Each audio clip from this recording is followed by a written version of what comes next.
যেহেতু তাইলে আমি তোমার কাছে মাইক্রোফোন দিয়ে যাব তোমার কথা শোনার জন্য, এই বিষয়টা ক্লিয়ার রাখবো। আমি আমি আপ্লুত হয়েছি আমাদের ইসলাম স্যারের বক্তব্য শুনে।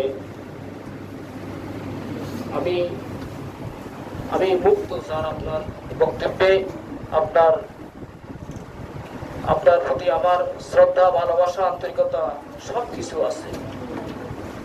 আপনি আমাকে এখানে প্রিন্সিপাল হিসেবে নিয়োগ দিয়েছেন, ওই কৃতজ্ঞতা, ওই নিয়োগ আমি কখনো ভুলব না।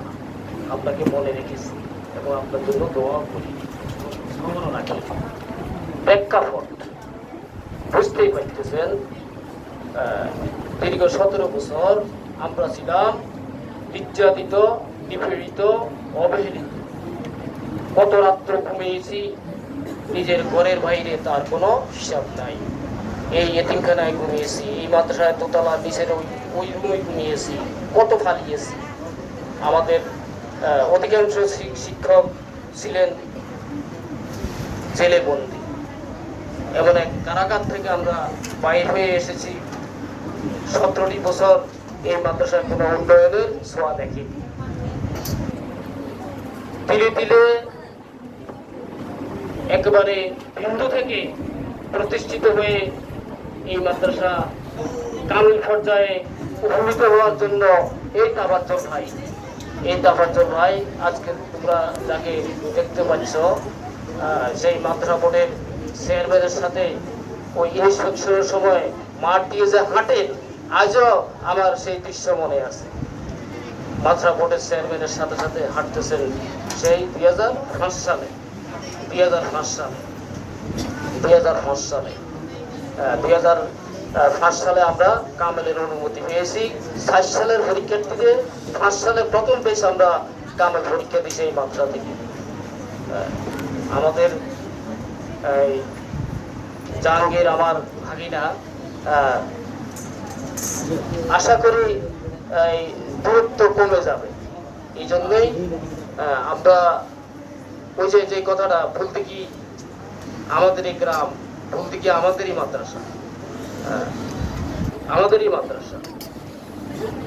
নির্যাতনের শিকার থেকে আমরা যে পর্যায়ে এসেছি, আমাদের এই মাদ্রাসার প্রতিষ্ঠাতা আমার সত্য বাবা মরহুম হাজী মফিজউদ্দিন রহমতুল্লাহ আলাই, যিনি তিলে তিলে এই মাদ্রাসাকে প্রতিষ্ঠিত করেছেন।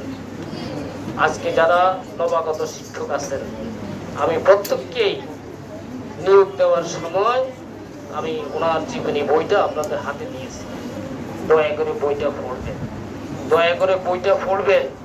যদি বইটা না পড়েন, আপনার আমার এই শিক্ষার্থীদের এই অবস্থান কিভাবে হইল, কার থেকে হলো, যদি আমরা ইতিহাস না জানি, তাহলে ইতিহাস একদিন কথা বলে দিবে। আমরা হাজী মফিজউদ্দিন রহমতুল্লাহ আলাইহির জন্য দোয়া করি, আল্লাহ যেন ওনার কবরকে বেহেশতের বাগান হিসেবে কবুল মঞ্জুর করেন।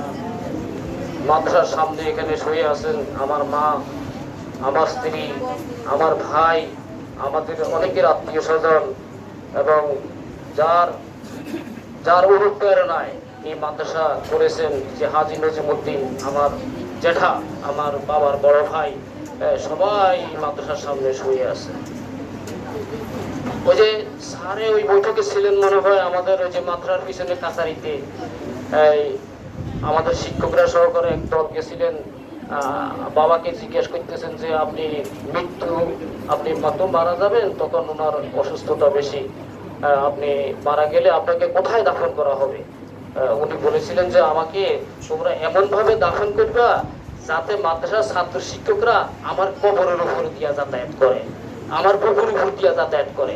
স্যার ছিলেন সেই বৈঠকে, স্যার এই বৈঠকে ছিলেন আমাদের কালে। তখন আমি কামেলে পড়ি, দামটি ইসলামিয়া কামেল মাদ্রাসায়, আমি কামেলের ছাত্র। ছাত্রছাত্রীরা শিক্ষকরা যাতে আমার পুকুর উপর দিয়ে যাতায়াত করে, আমাকে সেইভাবে তোমরা দাফন করবে। কেমন ভালোবাসা, কেমন আন্তরিকতা! আমি দূর থেকে দেখতাম ওই যে মাদ্রাসার পুরান বিল্ডিং এর যে সামনের পিলারগুলি আছে, নির্জনে মাদ্রাসা বন্ধের দিন বা বিকালে সন্ধ্যার আগে ভোরে উনি ওই পিলারকে এইভাবে জড়িয়ে ধরে উনি ওই যে ওই যে ওই যে ওই যে ওই যে মা হারানো, বাবা হারানো, ওই যে মা মারা গেছে, বাবা মারা গেছে, সন্তান মারা গেছে, এইভাবে যে মানুষ একটা রোনাদারি করে এইভাবে উনি কাটতেছে আমি দেখেছি। ঘটনা কি আমি দূর থেকে উপলব্ধি করেছি। অর্থাৎ উনি এই মাদ্রাসার ওই মাদ্রাসাকে ছেড়ে চলে যাবেন, এখান থেকে বিদায় হয়ে যাবেন, এই মাদ্রাসা উনি আর দেখবেন না, উনি পরপারে চলে যাবেন। এই জন্য উনি ওই মাদ্রাসাকে ধরে উনি কি করতেছেন, কান্নাকাটি করতেছেন, উনি রোনাদারি করতেছেন। এগুলো আমি নিজে চোখে দেখেছি। হ্যাঁ।